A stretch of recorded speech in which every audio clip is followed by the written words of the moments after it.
The following video is meant for the adult nerds in the community, so if you're under 13, please stop. I should have gotten to Space Godzilla. Welcome back to the Nerd Room with J&J. James Sharmack here once again for, I don't want to say a figure review. I might call it a figure assassination, or an execution, or a murder. Today I'm looking at the Playmates Shin Godzilla figure. A figure that I've seen the pictures of, and I knew it was a figure I had to buy to destroy. If it's anything like the 2001 giant figure we have, it's going to be a field day. We're going to bring in the NECA Godzilla figures that we've already reviewed to show how, it could have been, how the figure is supposed to look. And, we'll talk about how bad it is. Of course we are. So let's get on to it. So I really hope that, Bandai didn't just give them flat out permission to copy the box design, but whatever, they probably did, just like whatever. They're like, okay, you get the US rights to our figures or whatever. So here you go, here's the box. Anyways, box has the same design as the old Bandai, the Godzilla in the front, the card back on the back, Godzilla in Japanese there, the Millennium Godzilla up in the corner. Godzilla on the bottom, Godzilla 2016 on the corner there. Collect all the monsters. I really should have gotten Space Godzilla. I didn't see Destroya. I didn't see Gigan. I saw King Caesar, but if they have a Destroya, I'd love to pick him up. The Godzilla and Godzilla 16 on the bottom there. Back to the front, same old stuff. So let's get this sorry figure out of the package and let's give him a review, I guess. Alright, we have Shin Godzilla out of his packaging, so he comes basically with a figure and two other parts to put the tail together, so let's get cracking on the tail, see how the tail looks. That part's on. This part feels almost like it's a neck. It almost feels like a neck part of the tail, so who knows, they could have just sewn off of that. It's a possibility. But anyways, you got Shin Godzilla put together, and I get that it's a $12 figure. I get it's probably not steered towards an adult, but at least try to make it look. I mean, it's got a 65% likeness to the figure, to the Shin Godzilla, but Bandai's basically got the likeness down for the same price point.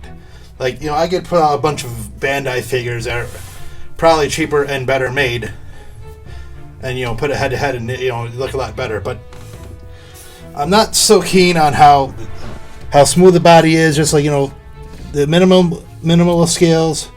They put like all the work around the fins, I guess, so that I guess that's something, but.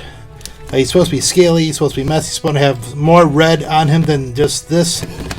Like, he's supposed to be red all over, You've seen the movie, and we'll pull the figure out from NECA later on, we'll talk about it, but yeah.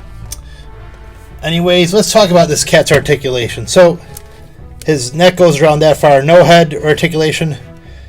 He's got a hard rubber, maybe soft plastic head, so he can do that. His arms go all the way around, not so all the way around, but most of the way around. And no, it's like cheap. It's like that soft plastic. Legs go forward and back that far.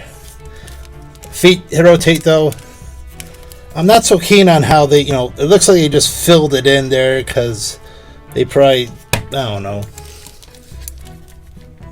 Whatever. Anyways, the tail can move a little bit like that. Looks like it doesn't really too much. And this tail can turn around like that.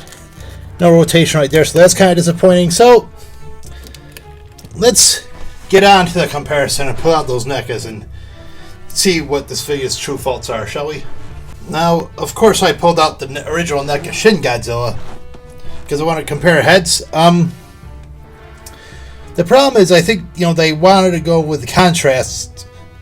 It might have looked better if, say, the teeth weren't so white and the eyes weren't so white. As you can see, Shin Godzilla, the NECA one, teeth don't stand out in a crowd. The eyes don't stand out in a crowd, but yet, well, the kids like, big teeth and big eyes or whatever. And another thing is, it's definitely got more red, like I said. It's got red all over the figure, like veins and whatever, and, well, not so much with him, right?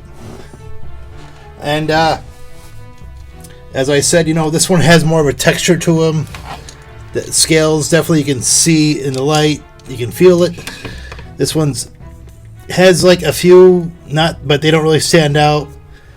Like, probably cost money to make texture, am I right? And, I don't like that head. That head just drives me buggers, so no, I don't like it. Now, I pulled out the last Bandai figure that I got, the Godzilla 68, and I just want to compare, like, say, texture. Definitely has a lot more texture to them. Why? Because these are the same price point. I just bought this a couple months ago, the same section. Probably, this was Bandai's last gasp at the American market before Playmates came along. More color in the fins, as you can see. There's just black right there. Tail definitely has more life to it. It's just little things like, say, the paint and appearance and trying to be true to the character that I like, right? And not to mention, say, the toenails have a little more work to it, give it some texture, give it some color differential. It just looks like press-on nails to me. So what I'm saying is, for the price point, you could have put in a little bit more work. If this is an import from Bandai, come from Japan, and it's the same price point, looks like Godzilla 68, has the texture, it has the paint, why can't that one be? And I just want to pull out the only other Playmates figure that I have is that giant Godzilla. Just wanted to bring him in just to show the size differential, I guess. And to say at least the giant one looks like the movie counterpart. If you saw my latest toy hunt, you see there's a lot of these at the Walmart. So, if you want a Godzilla that big and you don't really care about, likeness or whatever, pick them up, I guess. But, I'm not a big fan.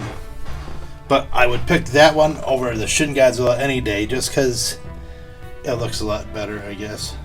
I wanted to pull out the Millennia Godzilla from the old Bandai collection, just because I think that's what they're going for with the face and with the neck bend.